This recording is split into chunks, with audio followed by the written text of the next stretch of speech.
Okay, so today I'd like to show you how to transfer purchases like apps, games, and iTunes songs from your iPod Touch to your iTunes library. Now, if you already have an iPod Touch, you probably know that you can download apps and songs from your iPod over a wireless connection without ever having to connect to your computer or the iTunes software. However, if you download a new app on your computer and you try to sync it to your iPod, it will delete the apps that are already on your iPod if you haven't already synced those iPod apps from your iPod to the library. Sounds kind of confusing, but it kind of makes a mess if you don't do that. So today I'm going to show you how to sync apps from the iPod to the library, which iTunes does not do automatically. Okay, so right now I'm looking at the interface of my iPod in the music category. We're going to go up here to Applications, and as you can see there's several apps already on here.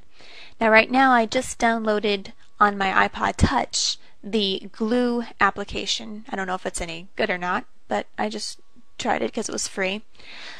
And as you can see here, it's already synced, but it hasn't shown up in the applications. So I have to do a command to sync it from the iPod to the library.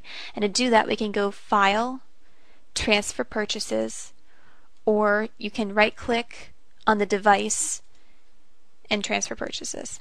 So we're going to go back to the applications and go transfer purchases, and you can see in the window here it's supposed to be doing that, and there it says copying glue. Okay, that's what we want, and you can see it shows up here now.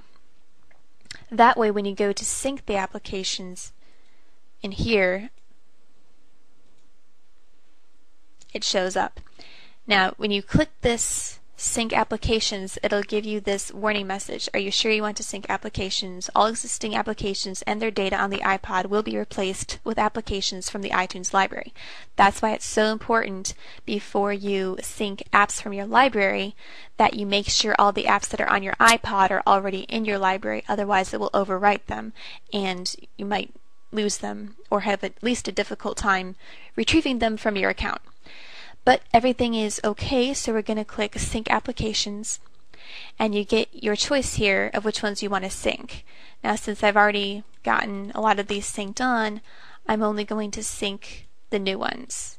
And I think I did Glue and Gucci, so I'm going to apply these changes down here. And you can see it's syncing the iPod.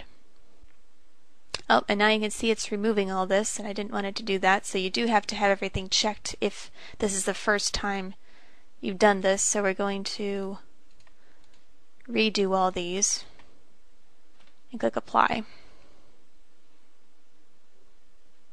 And you can see it's installing again.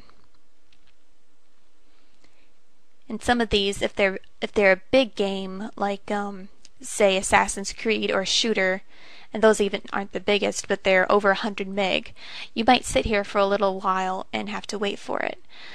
But it looks like it's cooking along pretty well. But when you're done syncing and they're done installing all the apps, you can always rearrange them using this panel over here. And you can click the different pages and rearrange these wherever you want them. So if you don't want this glue thingy over here, you can just drag it and drop it. And you can drag and drop the Assassin's Creed to this empty little space over here. Okay, now it says okay to disconnect, so we'll disconnect it. Hopefully that will help you and prevent you from deleting anything you don't want deleted. Just make sure that if you do get that application warning when you go to sync the iPod, that you make sure you have all the apps already synced like we did here so that you don't lose anything.